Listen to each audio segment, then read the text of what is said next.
Hello, story lovers. Tonight, we're diving into a tale of passion, secrets, and choices that could change everything. Hearts will be broken, love will be tested, and every twist will leave you on the edge of your seat. Comment below where you're watching from. And if this story moves you, hit like, subscribe, share it with someone who loves a powerful love story, and tap the bell so you never miss the next thrilling chapter. Ready? Let's begin. Asterisk rain streaked down the floor-to-ceiling windows of the Seattle penthouse as Nathaniel Cross adjusted his black tie with mechanical precision. At 32, he had built an empire worth $12 billion, yet tonight felt like attending his own execution. The charity gala downstairs would be filled with investors, board members, and vultures disguised as socialites, all watching for signs of weakness. His reflection stared back from the darkened glass, steel blue eyes cold as winter. 3 failed engagements in 2 years had made him tabloid fodder. The board was losing confidence. His mother's ultimatum echoed in his mind: find a wife, Nathaniel, or watch everything you've built crumble. The contract marriage had seemed like the perfect solution. Clinical, controlled, safe. Mr. Cross. The soft voice behind him carried a slight tremor. He turned to find Amelia Rose standing in his living room, and for a moment, his carefully constructed world tilted. She wore a simple black dress that somehow made her more beautiful than any designer gown he'd seen. Her chestnut hair caught the lamplight, and those warm hazel eyes held a depth that made something uncomfortable twist in his chest. "You look nervous," he said, his voice cooler than intended. "I am nervous." Her honesty cut through his defenses like a blade. "I've never pretended to be someone's wife before. Just remember our agreement. We're madly in love, married 6 months ago in a private ceremony. You're devoted. I'm smitten, and everyone believes it." Amelia nodded, but he caught the way her hands trembled slightly. The sight did something strange to him, something protective and unwanted. "Why me?" she asked suddenly. "Illy. I know what you told me in the lawyer's office, but there had to be others." Nathaniel studied her face, searching for the calculation he'd grown accustomed to in women. Instead, he found only genuine curiosity and a vulnerability that made his chest tighten. "Because you don't want anything from me except money for your grandmother's treatment," he said finally. "You're not looking for fame or connections or a permanent place in my world?" Something flickered across her expression, gone too quickly to interpret. "And that's what you need? Someone who doesn't want to stay? That's exactly what I need." The lie tasted bitter on his tongue, but he'd told himself the same story so many times he almost believed it. They rode the elevator down in silence, the tension thick enough to cut. When the doors opened to reveal the glittering ballroom below, Nathaniel offered his arm. Ready to convince Seattle's elite that we're the perfect couple? Amelia's fingers were warm against his jacket, her touch sending an unexpected jolt through him. She looked up with a smile that didn't quite reach her eyes. "Let's give them a show they'll never forget," as they stepped into the crowd. Nathaniel couldn't shake the feeling that tonight would change everything. He just didn't know that the woman on his arm was about to become the most dangerous threat to the walls around his heart. 3 weeks into their arrangement, Nathaniel found himself standing outside Amelia's bedroom at 2 a.m, his fist raised to knock. Muffled sobs came from behind the door, the kind of broken sounds that made something inside his chest ache. He'd heard her on the phone with the hospital in Boston. Her grandmother's condition was worsening. "Amelia," he knocked softly. The crying stopped immediately. "I'm fine. Just go back to bed. Open the door. Nathaniel, please. I just need a minute." His hand found the doorknob, turning it slowly. She sat on the edge of the massive bed, still in her silk pajamas, tears streaming down her face. In the moonlight filtering through the windows, she looked impossibly fragile. "The experimental treatment isn't working," she whispered without looking at him. Nathaniel stood frozen in the doorway. He'd built his fortune by knowing exactly what to do in every situation, but watching Amelia fall apart left him utterly lost. Slowly, against every instinct screaming at him to retreat, he crossed the room and sat beside her. "Tell me about her," he said quietly. Amelia's laugh was watery. "You don't want to hear about my grandmother?" "I do." She looked at him then, searching his face in the dim light. Something in his expression must have convinced her, because she began to talk. About Grace's love of old movies and terrible cooking, about how she'd raised Amelia after her parents died, about bedtime stories and Sunday morning pancakes and the way Grace hummed while tending her garden. "She taught me that love isn't something you find," Amelia said, her voice barely audible. "It's something you give even when it hurts, especially when it hurts." Nathaniel felt something crack inside his chest. That's a dangerous philosophy. Why? Because people take advantage. They use your love against you. Amelia turned to face him fully, her eyes still bright with tears. "Who hurt you, Nathaniel?" The question hit him like a physical blow. Images flashed through his mind. His father walking out when he was 12, his mother's cold pragmatism. 3 women who'd claimed to love him while secretly recording their conversations for tabloid money. "Everyone," he said before he could stop himself. "Not everyone." Her hand found his, fingers intertwining. "I'm here, aren't I? You're here for the money. Am I?" The simple question hung between them, loaded with implications that terrified him. Because looking at her now, seeing the genuine care in her eyes, he wasn't sure anymore why she was really there. "Amelia." His voice came out rougher than intended. "I know this isn't real," she said softly. "I know you don't actually care about me. But sitting here with you, letting me talk about her, it feels real. And I haven't felt anything real in so long." Nathaniel's carefully constructed walls were crumbling. He couldn't seem to stop it. "You should go back to Vermont after this is over. Find someone who can give you everything you deserve." "What if I don't want to go back?" The words hung in the air between them, dangerous and electric. Nathaniel's hand came up to cup her face, almost involuntarily, his thumb brushing away a lingering tear. "Don't say things like that." "Why not?" "Because I might start believing them." Their faces were inches apart now, the space between them charged with something neither had expected. Nathaniel's phone buzzed on the nightstand, breaking the spell. He pulled back, the cold mask sliding into place like armor. "It's late," he said, standing abruptly. "We have the Morrison Industries dinner tomorrow. You should get some rest." Amelia nodded, but he caught the hurt that flashed across her features before she looked away. "Of course. Business first." As he walked toward the door, her voice stopped him. "Nathaniel, thank you." For listening, he paused without turning around. "Get some sleep, Amelia." But as he closed the door behind him, Nathaniel knew sleep would be impossible. Because for the first time in years, someone had seen past his money and his power to the broken man underneath, and she hadn't run away.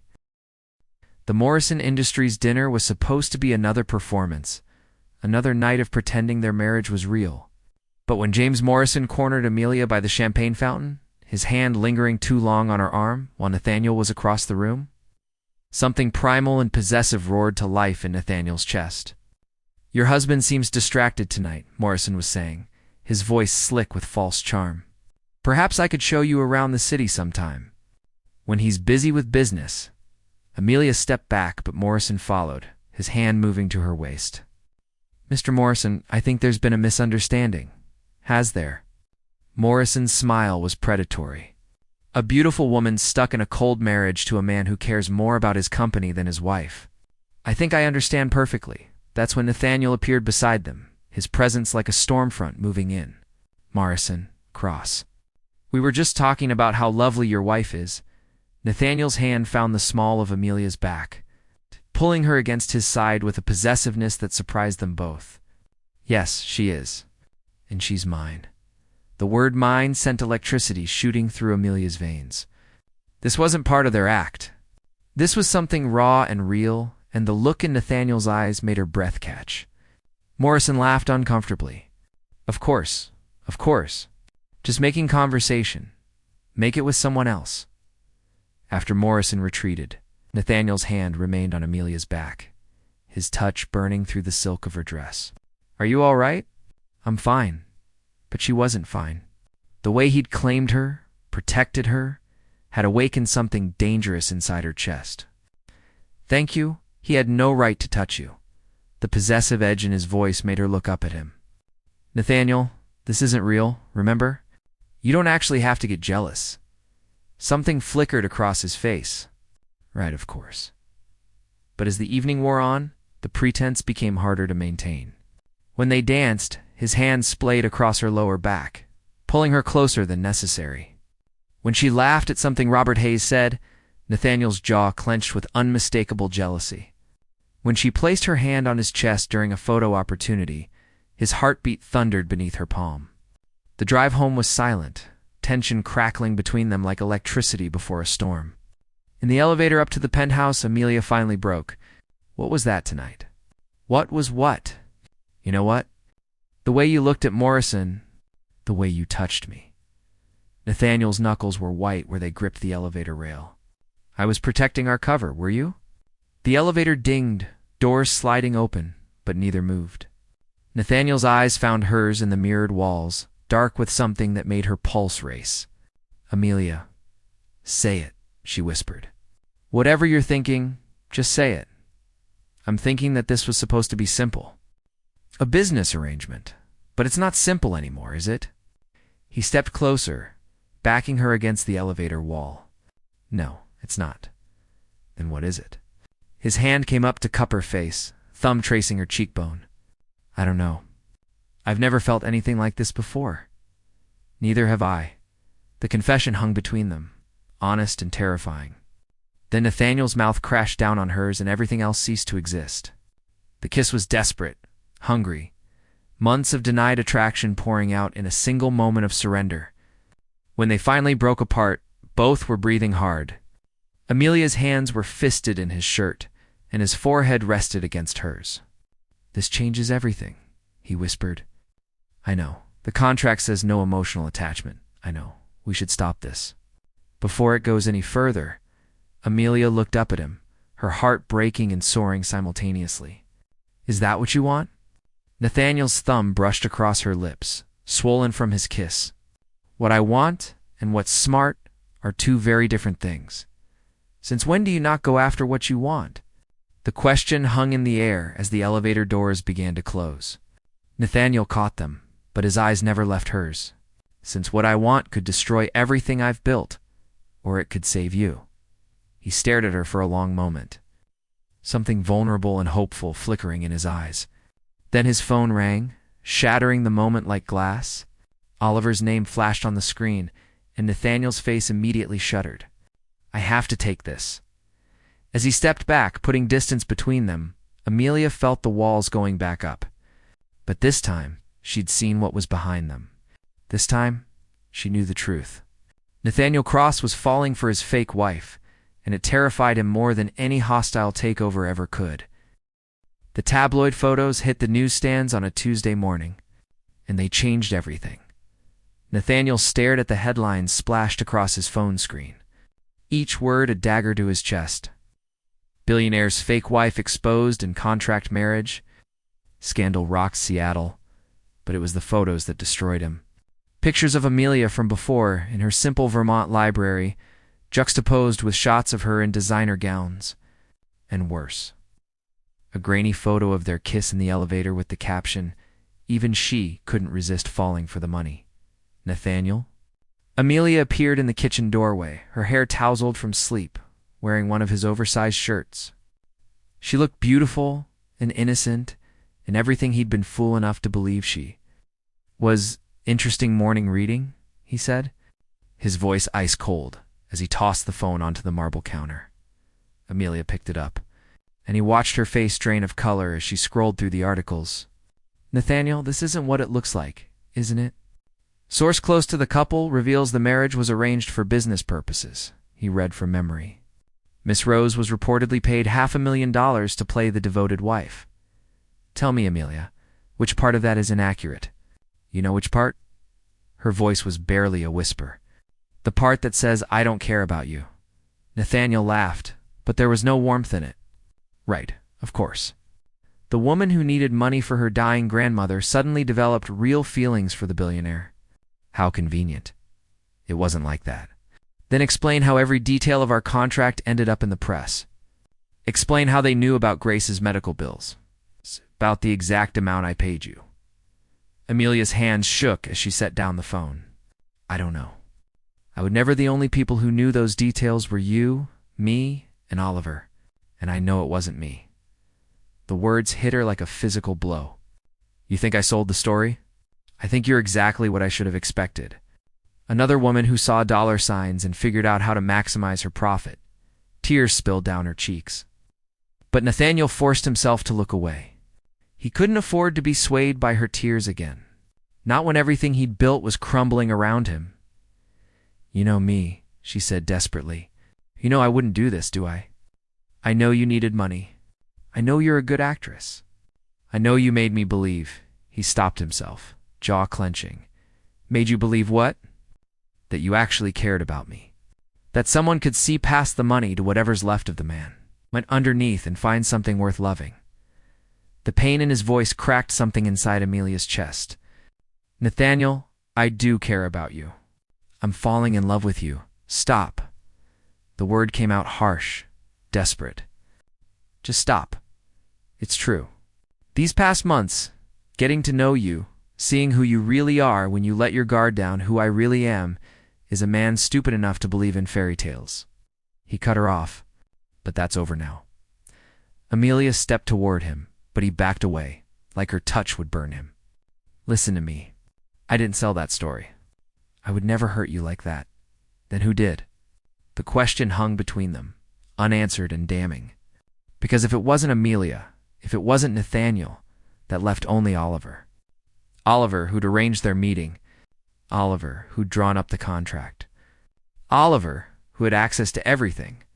Nathaniel's phone rang, and Oliver's name flashed on the screen. Something cold settled in Nathaniel's stomach as he answered. Nathaniel, thank God I've been trying to reach you. The story, the photos, I have no idea how don't. Nathaniel's voice was deadly quiet. Don't lie to me. Not you. Silence stretched over the line. Then, quietly, how did you know? The confirmation hit like a sledgehammer. Nathaniel sank into a chair, suddenly feeling every one of his 32 years. Why? The Hartwell Group offered me $2 million for the story. My firm is drowning in debt, Nathaniel. I'm about to lose everything, so you decided to take me down with you. I thought you'd be angry for a few weeks, then move on. I never thought you'd actually fall for her. Nathaniel's eyes found Amelia's across the kitchen. She was standing frozen, her face white with understanding as she listened to his side of the conversation. Oliver, you destroyed my life for money. I'm sorry. God, Nathaniel, I'm so sorry. But you have to understand. Nathaniel hung up. The silence that followed was deafening. It was Oliver, Amelia said quietly. Not me, I know. The words tasted like ashes. You accused me. You looked at me and assumed the worst. Nathaniel met her eyes, seeing the hurt and betrayal there. I'm sorry. Are you? Or are you just sorry you were wrong? The question cut deeper than he expected. Because she was right. The moment he'd seen those headlines, every wall he'd torn down had slammed back into place. He'd retreated into the safety of cynicism rather than trust what he knew in his heart to be true.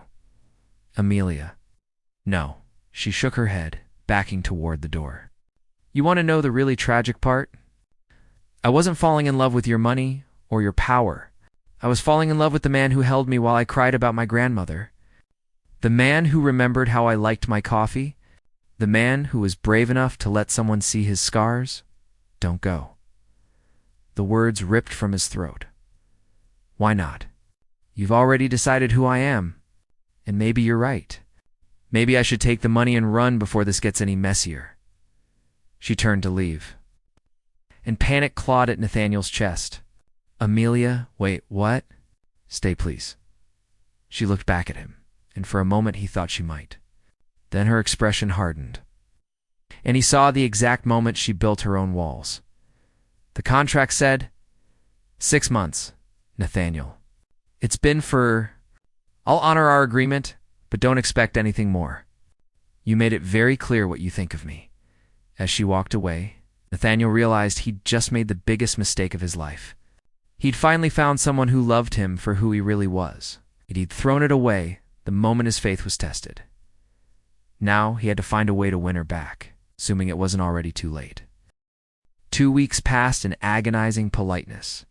Amelia fulfilled her contractual obligations with perfect professionalism, appearing at his side for business dinners and charity events, smiling for cameras and playing the devoted wife. But the warmth in her eyes was gone, replaced by a careful distance that cut deeper than any angry words could have. Nathaniel threw himself into damage control, but the scandal had legs. Stock prices fluctuated daily. 3 major investors pulled out. The board called emergency meetings, where they spoke in hushed tones about his fitness to lead the company he'd built from nothing. Then Grace took a turn for the worse.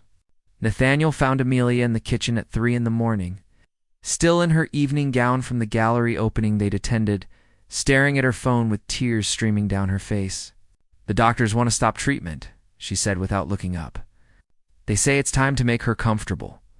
Every instinct screamed at him to go to her, to hold her, to promise that everything would be okay. Instead, he stood frozen by the doorway, paralyzed by the wall she'd built between them.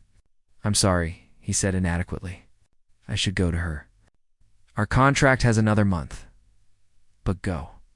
The word came out fiercer than he intended. "Forget the contract. Go be with your grandmother." Amelia finally looked at him, surprise flickering across her features. "What about the board? The investors?" "I'll handle it, Nathaniel. Without me here, they'll use our separation as proof that you're unreliable." The company doesn't matter," he said, the truth of it hitting him as he spoke. "Grace is dying. You should be with her." Something shifted in Amelia's expression, a crack in the armor she'd built around herself. "Why? Why would you sacrifice everything for me when you think I betrayed you?" "Because I don't think that anymore. I never really thought it. He ran a hand through his hair, struggling for words. "I was scared. Terrified, actually. Because what I feel for you is bigger than anything I've ever experienced. And I didn't know how to handle it. What you feel for me." Nathaniel crossed the kitchen slowly, like approaching a wounded animal. "I'm in love with you, Amelia. Completely, irrevocably, terrifyingly in love with you." Her breath hitched. "Nathaniel, I know I ruined it. I know I hurt you. But I need you to know that these past months with you have been the only real thing in my life. You made me remember what it felt like to be human." Tears spilled over her cheeks. "I can't do this. Not now. Grace is dying, and I then go. Go to her. Don't worry about anything else. What about us?" The question hung in the air between them, loaded with possibility and pain. Nathaniel reached out, gently wiping away her tears. "When you're ready, when you've had time to grieve and heal, if you can find it in your heart to forgive me, I'll be here. However long it takes." Amelia's hand covered his where it rested against her cheek. "And if I can't forgive you, then I'll spend the rest of my life knowing I had something perfect and destroyed it because I was too afraid to believe in it." She stared at him for a long moment, and he saw the exact instant her walls crumbled. Then she was in his arms, clinging to him as sobs racked her body. "I'm so scared," she whispered against his chest. "I'm so scared of losing her, I know." "I know." He held her tighter, pouring every ounce of love and comfort he could into his embrace. "But you won't lose her. Not really. She'll live on in you, in the way you love people with your whole heart even when it hurts." They stayed like that until dawn, holding each other against the pain of what was coming. Amelia flew to Vermont that morning. Grace passed peacefully 3 days later, surrounded by the nurses who'd come to love her, and holding Amelia's hand. Nathaniel flew in for the funeral, standing at the back of the small church, watching the woman he loved say goodbye to the person who'd taught her how to love. At the graveside, as friends and neighbors shared memories of Grace, Amelia's eyes found his across the gathered crowd. The grief there was raw and devastating, but underneath it, he saw something else. Forgiveness, love, hope, after everyone left. Nathaniel approached the fresh grave where Amelia knelt, placing a single white rose among the flowers. "She would have loved you," Amelia said without looking up. "She always said the best people are the ones who've been broken and put themselves back together." "I'm still broken," Nathaniel admitted, kneeling beside her. "But you make me want to try to be whole." Amelia turned to him then, her hand finding his. Maybe we can put ourselves back together. Together. Is that what you want? I want you, Nathaniel. The real you? The man who held me when I cried, who let me go when I needed to, who flew across the country just to stand in the back of a church, even after everything I put you through, especially after that, because you could have kept me here, used the contract against me. Instead, you let me go. You sacrificed everything that mattered to you so I could be where I needed to be. Nathaniel brought her hand to his lips, pressing a gentle kiss to her palm. You matter to me. More than the company, more than the money, more than anything. The board will never accept me now. Not after the scandal. Then we'll start over. Build something new. As long as we're together, I don't care about the rest. Amelia smiled through her tears, the first genuine smile he'd seen from her in weeks. Are you sure? You're giving up a lot for a small-town librarian. I'm not giving up anything, Nathaniel said, pulling her to her feet. I'm finally choosing what matters. As they walked away from the cemetery hand in hand, neither looked back. The future was uncertain, the path ahead unclear, but they would face it together. And sometimes when the sun hit the mountains just right, Nathaniel swore he could feel Grace's approval warming his face like a benediction. 6 months later, they were married again. This time in the garden, Grace had loved, surrounded by friends who knew the truth of their love. Amelia wore her grandmother's simple wedding dress, and Nathaniel's vows brought tears to every eye present.